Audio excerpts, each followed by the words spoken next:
Welcome to my talk about optimizing blood work.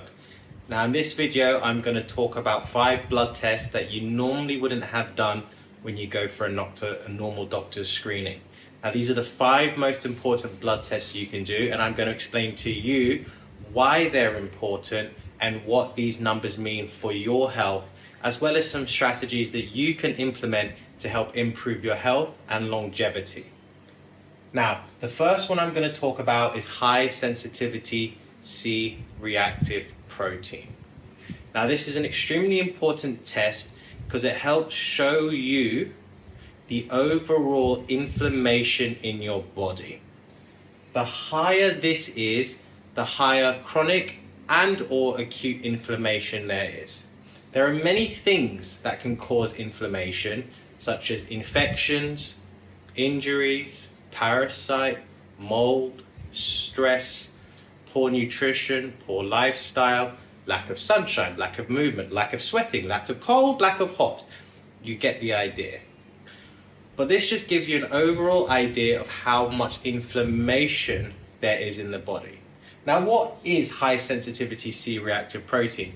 It's basically something with which is released in the body as part of an inflammation response. So kind of see it as like smoke. When you see there's smoke, you know there's fire. What's causing the fire, you don't know, but from the amount of smoke you see, you can estimate roughly how big that fire may be. And it's a similar thing with this blood test marker. It helps you identify inflammation in the body. Now, from my clinical experience of working with over 500 people, I stopped counting in 2018, is that when people have very hard fat, as in it's not soft and malleable like Play-Doh, it's like a rock, they're always very inflamed. Now, recent studies have shown this is correlated to adipose or fat tissue, in that when this is highly active, it has to do with fat tissue. So it kind of shows if you could not afford a blood test, the way your body fat feels will give you an idea about inflammation statuses in your body.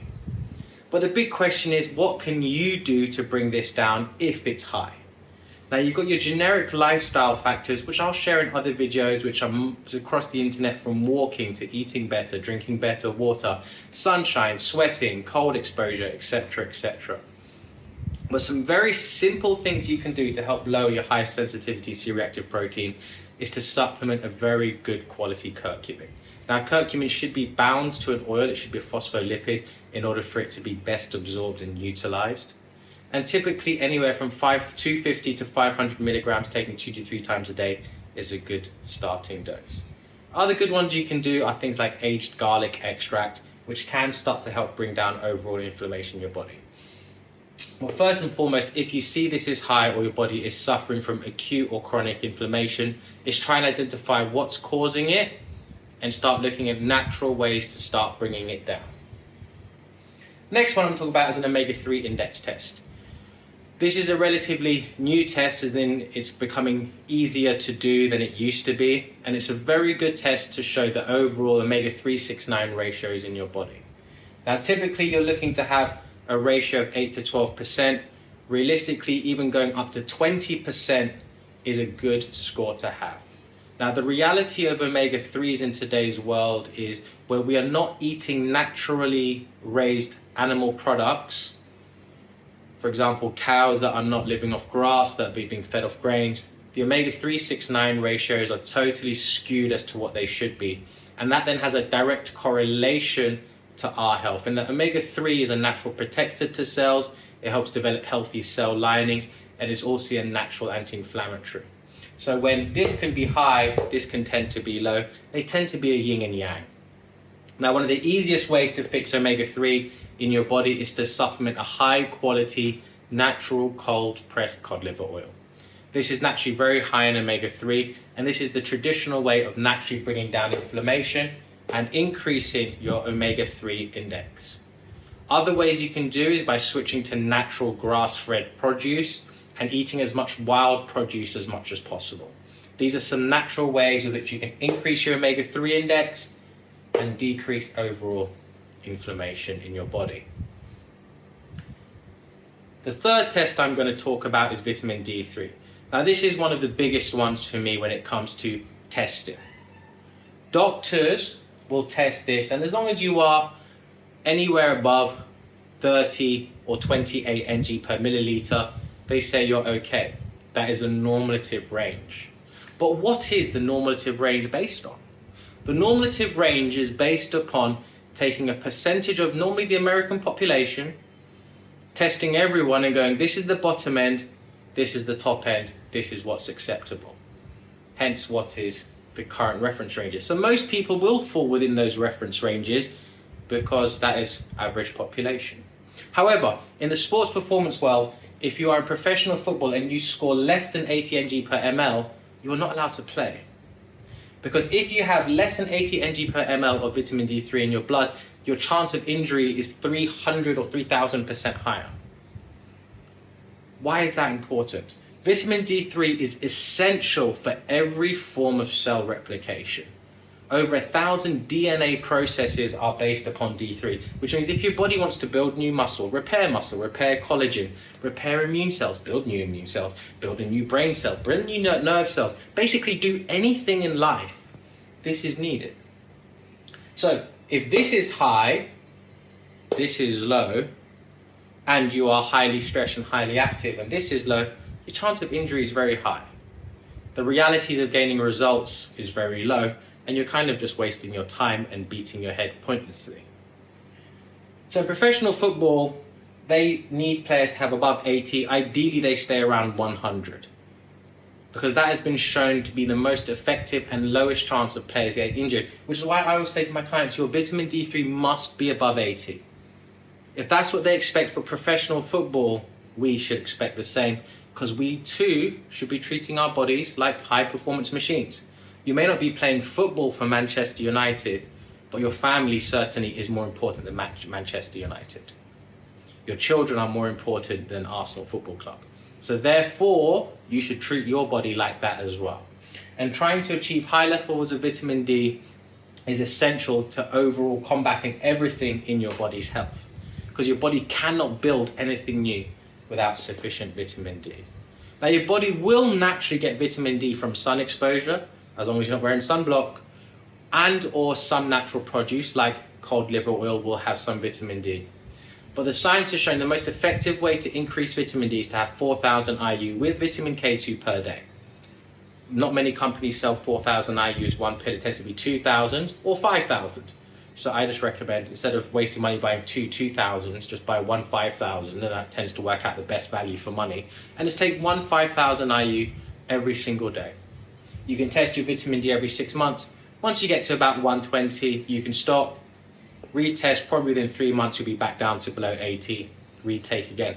And again, it all comes down to your various lifestyle choices as to how quickly that will go up and go down. But this is probably the most important one for you to maintain regularly. Fourth blood test, hemoglobin A1C. Now this is directly related to overall glucose intake across 3 months and is a good sign of glucose related damage to your cells, and specifically your blood cells. So ideally you want to keep this a very tight figure between 4.8 and 5.2%, and this is a sign of healthy glucose intakes or stress. Now the catch-22 is this actually isn't only affected by eating sugar.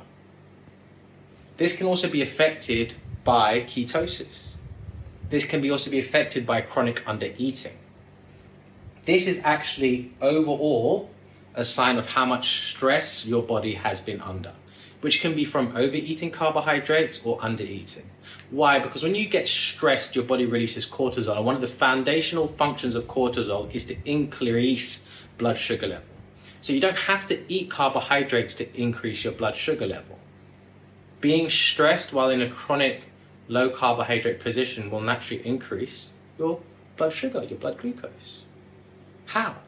Gluconeogenesis. Your body will convert protein into sugar, into glucose. And that's how blood sugar can elevate without there being carbohydrates present in your diet. I've had people come to me that have been ketosis or carnivore style diets suddenly develop type 2 diabetes. And they're like, how is that possible? I'm like, because you're not eating any carbohydrates. Bro, like, your body does not live off just fats. It's not how the body works, especially here in the Middle East, especially for people in a high stress lifestyle. Sadly, your body needs glucose and your body will get it from somewhere. If you don't eat it, your body will convert much needed proteins into glucose. So if your HbA1c is high, one of the most important things to start doing is regulating your diet correctly and mitigating a stress response due to a low calorie intake. Increasing vitamin D, increasing fish oil, bring down overall body inflammation through healthy lifestyle choices. Now the last one I'm talking about is homocysteine. Now this is an interesting one because this is one most people fly through, don't bother testing, because it tends to just be linked to cardiovascular issues. Doesn't really manifest as anything real life. However, this is a really good one to test, because if homocysteine is high, it shows there is an inability for your body to convert homocysteine into its next products, one of which is glutathione, with which glutathione is needed for detoxification.